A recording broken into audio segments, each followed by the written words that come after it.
이스라엘과 이란의 대립은 격화되고 G7 정상회의에서 트럼프 대통령이 미국으로 조기 귀국하는 등 국제 정세가 혼란한 상황인데요. 주요 이슈 짚어보겠습니다. 피나클 경제연구소 장재철 대표 모셨습니다. 어서 오세요. 안녕하세요. 네, 안녕하세요. 트럼프 대통령이 미국으로 이제 중간에 G7 중간에 돌아가면서 이제 NSC 안보 회의에 이제 참석한다 이렇게 되면서 분위기가 갑자기 악화되고 있는 상황인데 이 상황에서 이제 보통 저희가 이제 이쪽 전쟁 때문에 유가만 계속 쳐다보고 있었는데 유가는 오히려 안정이 됐잖아요. 그렇죠. 지금 이 상황에서 저희가 이제 어떻게 봐야 될까요? 유가나 그다음에 나머지 글로벌 마켓 부분에 있어서. 근데 우리가 이런 군사 갈등과 또 원자재 가격을 연결시킬 때 중동 아니면 러시아 우크라이나 전쟁 가까운 근래에 보면 있었잖아요. 근데 러시아 우크라이나 때는 사실 러시아가 굉장히 큰 석유 수출국이었잖아요. 특히 유럽에.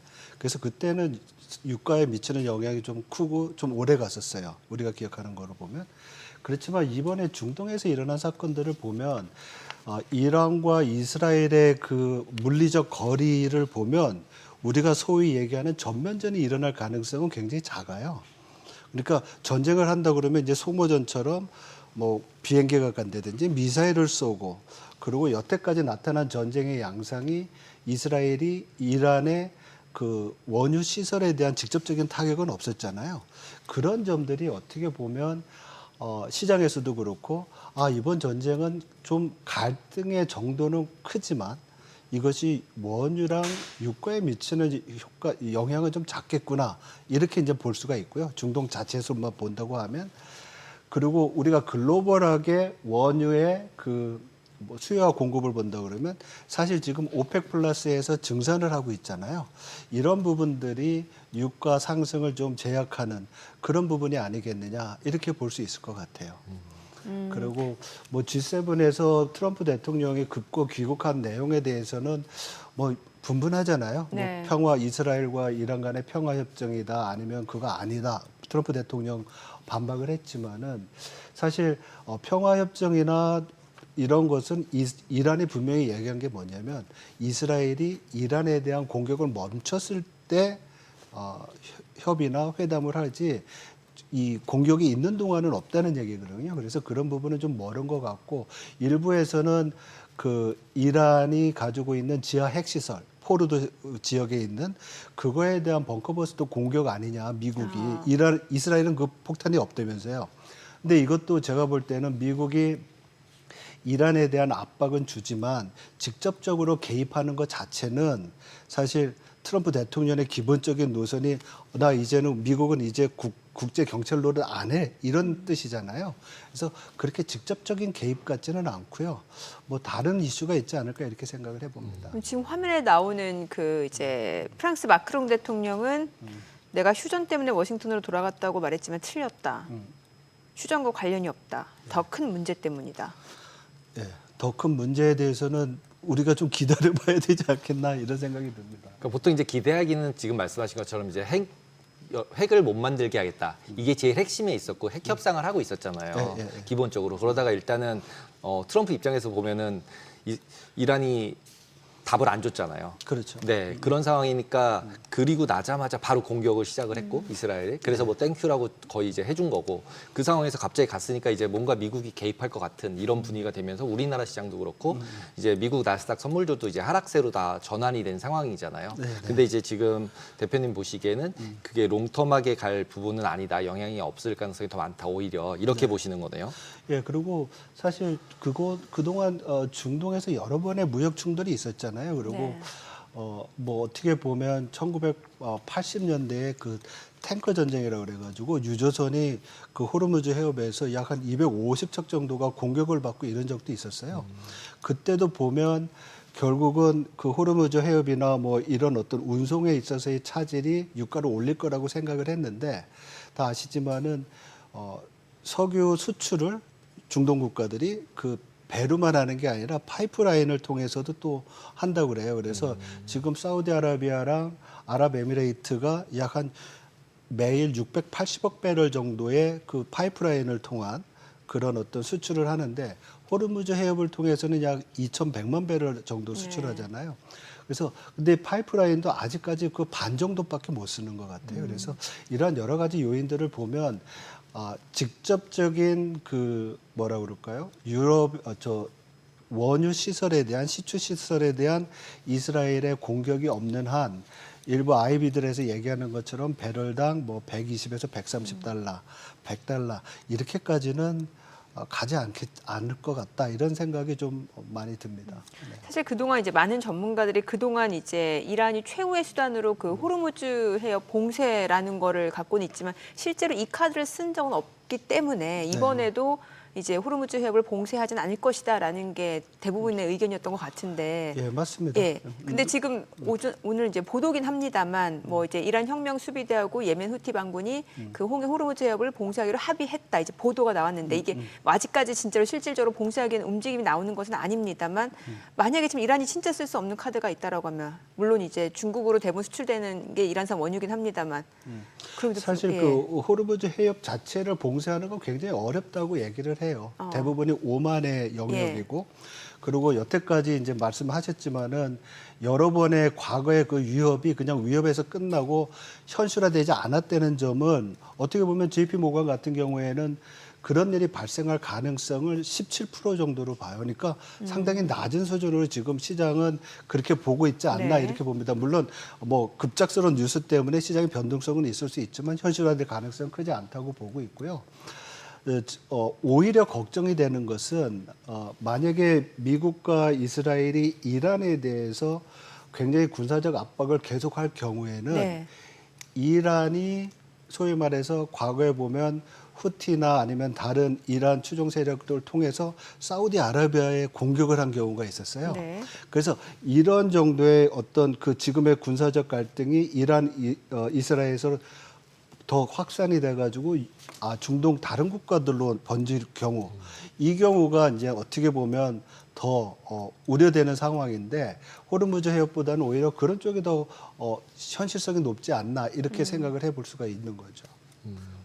그러면은 기본적으로는 전면전으로 확대될 가능성은 오히려 적고 오히려 사우디나 기타 중동 국가랑의 어떤 다른 분쟁을 만들었을 때가 더 큰 리스크로 변할 것 같다. 호르무즈 해협 봉쇄보다는 이렇게 봐야 되겠네요. 그렇죠. 근데 과거의 형성이 그랬었는데 지금 또 중동 그 어떤 지경학적 요인들을 본다고 하면 이란이 주위 국가들과 또 잘 지내려는 그런 노력들도 있잖아요.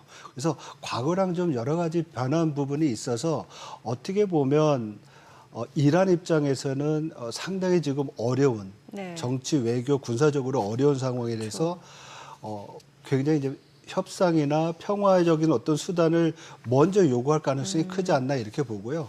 그리고 이스라엘 입장에서는 반대로 지금 이란이 여러 가지 여태까지 이스라엘이 예멘도 그렇고 후티 반군도 그렇고 많이 저걸 했잖아요. 예. 이란 동조 세력을 많이 약화시켰잖아요. 이러한 점들이 아주 마지막 찬스라고 생각을 해서 이란을 공격한 거기 그러게요. 때문에 제가 볼 때는 더 추가적인 군사 공격을 통해서 이란의 핵시설에 대한 어떤 근본적인 타격을 하지 않을까 이런 생각을 합니다. 그래서 그런 점에서 보면 적어도 당분간은 이런 갈등이 좀 있지 않을까 이런 생각을 하는데요. 만약에 트럼프 대통령이 빅 완이라고 하면 그런 거에서 떠나서 어쩌면 뭐 평화협정을 같이 3국에 다시 얘기를 한다든지 이런 거에 대한 조율을 시작하려고 그러는 건지는 몰라도 그렇지 않다고 하면 제 생각으로는 이스라엘은 요번에 상당히 벼르고 있었던 작전을 하는 게 아니냐 이렇게 네. 보거든요. 왜냐하면 파이낸셜 타임즈 뉴스에 나온 그 칼럼을 보니까 지금 이란이 우라늄 녹축을 60%까지 했다고 그러잖아요. 근데 뭐 대표님도 아시겠지만 이게 90%까지 가야지 이제 폭탄이 된다고 하는데 소위 말하는 더티밤이나 아주 조악한 수준의 방사능이 나오게 하는 폭탄은 60%에도 만들 수 있대요. 그래서 이스라엘 입장에서는 그 정도까지도 지금 굉장히 위험한 거로 보고 있기 때문에 이렇게 시작한 작전을 쉽게 끝내지 않겠다 이런 생각이 좀 듭니다. 그러게요. 이게 사실 뭐 정설인지는 모르겠습니다만 이스라엘 입장에서는 이란 공격을 몇 년 전부터 준비했다는 얘기도 있고, 그렇죠. 예, 그러다 보니까 정밀 타격도 충분히 가능했던 거고. 그 이번 뭐 여러 가지 칼럼들을 보니까 이번에 전쟁이 이란의 정보국과 군사 어떤 시스템에 있어서의 치명적인 그러게요. 약점을 노출한 거다 이렇게 얘기를 하더라고요. 네. 지금 기본적으로 저 전쟁이 발발하면서 오히려 이제 뭐 돔도 나오고 미사일도 그렇죠. 나오고 드론 공격도 나오고 이러면서 이제 국방력에 대한 투자들이 유럽도 이제 우크라이나 전쟁 시작하면서 더 이제 포커스가 되고 있고 그리고 일본조차도 또 이제 방위 산업에 있어서도 미국의 의존도를 낮추려고 하고 있잖아요. 우리나라도 약간 이제 그런 모습들이 이제 관세 다 섞어서 협의하자고 하는 게 이제 결국은 똑같이 얘기를 다 해야 될 상황인데 이 부분이 우리나라나 일본 부분에 있어서는 관세랑 연결해서 어떻게 연관이 될까요? 뭐 우리 패키지 딜이라고 얘기하잖아요. 패키지 딜. 그러니까 뭐 트럼프 대통령이 얘기할 때 원스톱 쇼핑으로 끝내겠다는 거잖아요. 무역, 관세, 환율 그리고 이 방위비까지. 그래서 어떻게 보면 그 뭐 여러 가지 트럼프 대통령의 정책의 어떤 아젠다가 될 수 있는 그 미란 보고서도 보면 거기 나오잖아요. 미국의 안보가 여태까지는 공짜 서비스였는데 이제는 그렇게 안 되겠다. 그러니까, 예. 이 서비스에 대한 차지를 경제적으로 이제 받아야 되겠다는 거거든요. 그렇게 놓고 보면 이 미국의 그 상대국들, 우리나라도 그렇고 일본도 그렇고 유럽도 그렇고 전부 다 거기에 대한 어떤 보상을 해야 되는데 그것을 우리는 미국 물건을 더 많이 사주고 미국과 더 동맹적인 결속을 더 강화시키고 더 나아가서는 미국이 이제 더 이상의 그 국제 경찰 역할을 안 한다고 하면 자기 방어에 대한 그 지출을 많이 해야 되잖아요. 네. 그래서 유럽 같은 경우에는 당초에 GDP의 5%, 3%를 방위비로 쓰라고 했다가 지금은 5%까지 올렸어요. 근데 우리나라도 방위비의 어떤 비중이 이제 높아지는 것보다는 우리나라는 이제 미군 주둔에 대한 비용을 지불하게 하는. 그래서 지금 약 한 11억 5천만 달러인가요? 우리가 매년 내는 게 이거를 뭐 지난번 대선 그 캠페인 때는 한국은 100억 달러 내야 된다 이런 얘기 했었잖아요.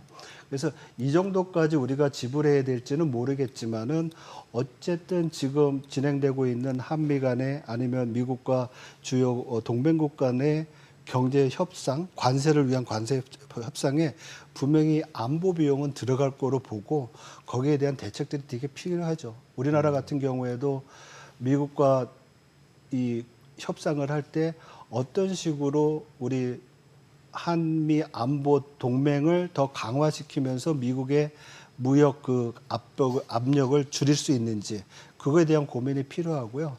여기에는 우리가 줄 수 있는 게 많다고 그러더라고요. 뭐 방위산업 쪽에서 협력이라는 것도 예. 있을 수 있고 뭐 더 나아가서는 알래스카 유전 개발에 대한 어떤 상업과 또 산업적인 지원도 얘기할 수 있는 게 있고요. 그래서 이런 부분에 대해서도 되게 같이 이익을 공유할 수 있는 부분을 제시할 수 있고 더 나아가서는 이제 지금은 우리가 방위비 부담을 좀 럼섬으로 총액으로 하잖아요. 11억 5천만 달러인가 이렇게 준다고 하면 이거를 지금 보도에 따르면 항목별로 구체화해서 좀 더 체계적으로 하면 여기에서 우리가 좀 미국을 설득할 수 있는 부분이 있지 않겠느냐 이런 얘기도 좀 나오고 있더라고요. 네.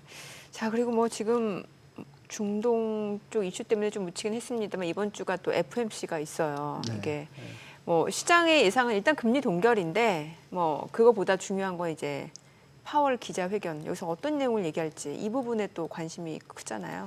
근데 5월 달에 그 파월 의장이 그 기자회견에서 상당히 호키시한 예. 매파적인 톤으로 얘기를 했습니다. 그래서 여기에는 관세로 인한 인플레이션 압력이 아직 현실화되지 않았다는 점이 이제 지적이 되고 있고요. 그리고 노동시장이 아직까지 좀 강건하다는 점 이런 부분들이 좀 있어가지고 앞으로 미국의 인플레이션 압력이 더 높아질 수 있기 때문에 금리의 인하 시점을 땡길 수가 없다. 좀 두고 보자. 웨이트 앤 씨. 이런 관망의 어떤 그 기조를 얘기를 했거든요. 그래서 제가 볼 때는 이번 회의에서도 그런 논조는 유지가 될 건데 사실 이번 FOMC에서의 관전 포인트는 경제 전망이잖아요. 점도표라고 얘기하고 미국이 연준이 올해 미국 경제를 어떻게 보는지 그거에 대한 그 변화? 지난번 전망과 이번의 변화인데 이번에는 성장률을 좀 낮추고 인플레이션은 좀 더 올라가고 실업률은 지금 4.2에서 4.5로 올리는 그래서 전반적인 어떤 경제 전망의 톤이 스태그플레이션 경기 둔화 속에서 물가가 높아지는 그런 쪽으로 갈 거기 때문에 어떻게 보면 두 번째 관전 포인트인 FOMC 이후의 기자회견에서 파월의 그 어떤 그 뭐랄까요 코멘트 자체도 지난 5월 달과 크게 다르지 않은 그런 모습 보이지 않을까 이렇게 생각이 듭니다. 근데 지금 말씀하신 대로 성장 낮아지고 인플레이션 높아지고 그러면 주가는 다 이렇게 빠져야 되는 거 아닌가요? 근데 지금 이게 시장을 보면 모르겠습니다. 이게 이 변동성을 가지고 오는 요인들이 금리나 이런 것보다도 그동안에 어떤 조정받았던 거에 대한 회복 아니면 뭐 M7이든지 성장주에 대한 어떤 다른 요인들 여러 가지가 있어가지고 사실 그거로만 놓고 본다고 하면 올해 하반기의 경제 성장은 미국 같은 경우에 상반기보다 좀 둔화될 수 있거든요. 그런 점에서 볼 때 그럼 하반기 시장이 그렇게 나쁠 것이냐? 또 전망 보면 또 그렇지는 않잖아요. 그래서 거기에는 좀 더 우리가 두고 봐야 될 요인들이 있지 않나 이렇게 그러면 딱 그렇게만 두 가지로만 보면 이제 러셀 2000 같이 중소형주들은 약간 네거티브, 약간 부정적으로 볼 수 있고 M7이나 이런 AI 쪽 관련돼 있는 것들은 긍정적으로 볼 수 있으면 둘 중에 고르라 그러면은 예를 들면 러셀은 좀 줄이고 뭐 나스닥은 좀 높이고 이런 식의 전략을 펴야 되겠네요. 근데 그것도 이제 어떻게 보면 경기가 또 둔화되는 부분도 있거든요. 물론 금리가 어쨌든 올해 보면은 지금 지난번 점도표에서는 올해 금리 2번 내리는 거로 얘기했었잖아요. 근데 시장에서는 이번에는 한 번 아니면 두 번이 아니면 한 번 정도로 줄였지만 어차피 금리는 내려오는 부분이 있고 경기는 둔화되고 있고 그래서 모르겠습니다. 이거 비중을 어떤 식으로 둬야 될지에 대해서는 고민이 좀 돼요. 경기 둔화 면에서 본다고 하면 시클리컬 부분을 또 우리가 생각을 해야 되니까. 예. 일본 쪽 또 일본도 보니까 BOJ 금융정책 회의가 있게 되는데 자, 일단은 뭐 지난 5월에 이어서 금리 자체는 좀 인상하기는 쉽지 않을 것 같고 이제 문제는 이제 국채 매입 규모 여부입니다. 국채 매입 규모 어떻게 될까요? 지금 결정 난 거는 내년 3월까지 네. 4천억 엔씩 줄이고 그 다음부터는 2천억씩 줄여서 어떻게 보면 우리가 이거를 테이퍼링이라고 하잖아요. 예, 계속 예. 매입하는 규모를 줄여가는 네. 그런 추세는 계속해 나가지 않을까 이렇게 생각을 하는데 그러니까 시중의 유동성이 좀 축소되는 효과인 거죠. 그렇게 되면. 유동성이 축소되는 거를 좀 줄이는 거죠. 거, 예. 왜냐하면 4천억 원씩 그거를 늘리다가 이거는 2천억씩만 늘리는 거니까 상대적으로 좀 줄어드는 거잖아요. 그렇죠? 이거 Q2잖아요. 아직까지는. QE, 그래서 예. 우리가 보도에서는 QT라고 얘기하는데 QT는 다시 반대로 하는 거죠. 네네네. 그러니까 뭐라 그럴까? 유동성 주던 거를 가져와야 되는데 지금은 주던 거를 조금씩 줄이는 규모를. 거에서 스마트 테이퍼링이라고 얘기를 하더라고요. 아. 점점 줄이는 그러니까 양적 완화 규모가 점점 축소된다. 줄어들어서 그래서 내년 2027년 1월 되면 이게 2조 1천억 엔인가 지금 5조 정도 씩 사는데 이걸 그만큼씩 줄여간다는 거예요. 근데 이것보다도 더 중요한 이슈는 사실 최근에 그 일본 채권 시장에서의 장기 금리 굉장히 튀었었잖아요. 이런 부분은 어떻게 보면 지금 어떻게 수요보다 공급이 많기 때문에 그런 네. 거잖아요. 그래서 일본 재무성에서는 20년, 30년, 40년물에 대한 발행 규모를 지금 재조정해서 줄인다고 해요. 너무 튀니까. 너무 튀어서 그래서 지금 어떻게 보면 금리를 올리는 테이퍼링 정책 금리를 올리는 그런 정책을 하지만은 더 중요한 것은 일본 국채 시장에 있어서의 시장 기능을 원활하게 하는 그런 노력도 지금 중앙은행과 일본 재무성이 같이 하는 그래서 시장의 기능을 올리면서 너무 금리가 높은 수준을 유지하지 않게 하는 그런 정책을 지금 같이 쓰는 것 같아요. 근데 이제 투자자 입장에서 보면 지금 화면에 나오는데 144.59엔인데 실제로 엔화 사자고 엄청 얘기를 했었잖아요. 네. 그랬는데 다시 내려갔다가 다시 올라와서 이제 수익 난 게 없는 상태가 됐는데 대체적으로 엔화를 다시 지금이라도 좀 사야 되는 건가요? 예를 들자면 원화, 엔화 둘 중에 골라라라고 하면은 엔화 부분을 계속 포지션을 늘려야 될 것 같은. 왜냐하면 이제 일본은 금리 계속 올리는 추세고 다른 나라들은 다 낮추는 추세니까 엔화가 강세되는 게 맞잖아요. 예. 그러면 엔화의 투자를 계속적으로 늘려야 되는 거예요, 투자자는? 그래서 지금 어떻게 보면 저도 그게 딜레마였거든요. 어떻게 지금 엔화를 보면 여러 가지 정책이나 경제 펀더멘탈을 본다고 하면 사실 인플레이션도 3%로 굉장히 높아요. 네. 경제 성장률 자체는 좀 부진한 부분이 있지만은 다시 좀 회복될 거로 예상이 되고 어쨌든 간에 엔화의 추가적인 상승세 자체는 지금 어떻게 보면 올해 뭐 중반에 금리를 올린다고 얘기를 했었는데 거기에 대한 지금 그것도 신뢰가 좀 떨어지고 있는 상황이잖아요. 그래서 이러한 부분들이 엔화의 추가적인 강세를 좀 제약하는 게 아닌가 이렇게 보고요. 또 뒤집어서 보면 그동안 엔화가 굉장히 약했었잖아요.